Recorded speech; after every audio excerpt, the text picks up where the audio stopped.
Pourquoi est-ce que votre pitch n'engendre pas assez de rendez-vous? Eh bien, paradoxalement, parce que vous parlez trop de vous. Dans cette vidéo, on va voir comment faire, que dire à la place et comment vous comporter en pitch.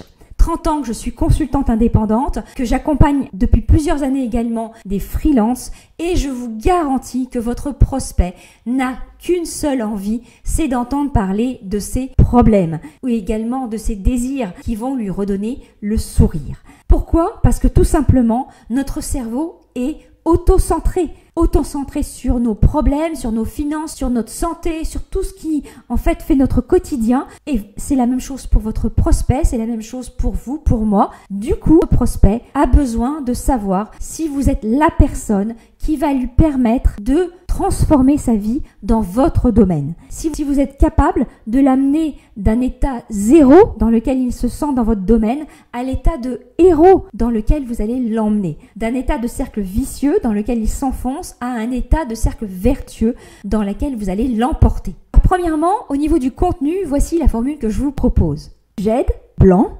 donc qui vous aidez de façon spécifique, qui ont du mal à, blanc, situation présente, à passer, à devenir, donc la situation où vous allez emmener votre prospect, donc blanc, ce qui, vous remplissez le blanc, ce qui leur permet de, donc bénéfice premier, dans un délai de, si possible, donc blanc, tout en, là vous parlez du bénéfice secondaire, d'accord?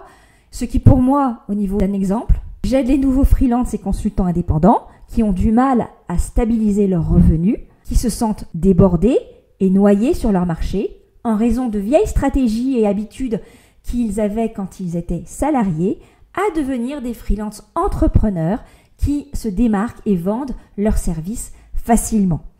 Ce qui leur permet de vivre confortablement de leur business en moins de 90 jours tout en préservant leur vie personnelle et leurs valeurs. Donc ça, c'est pour le contenu. Maintenant, il y a la forme. Donc deuxième action, travailler votre langage non verbal et paraverbal, c'est-à-dire votre posture, votre regard et votre voix, ce sont les trois éléments principaux.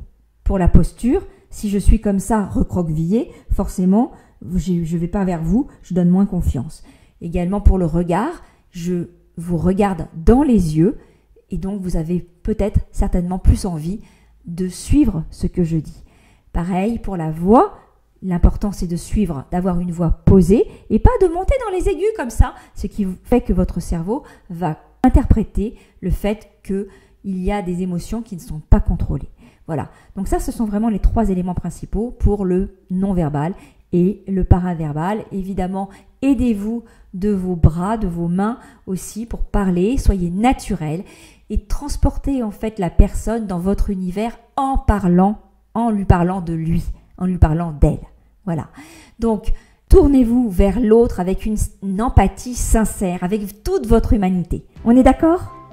J'espère que tout ceci va vous aider et si vous voulez aller plus loin, alors en bas de la vidéo, récupérez le lien pour télécharger mon guide 5 stratégies gagnantes que les freelances utilisent pour vivre confortablement de leur business malgré la crise et leurs incertitudes. Je vous dis à très vite dans une prochaine vidéo. Merci pour votre confiance et votre attention.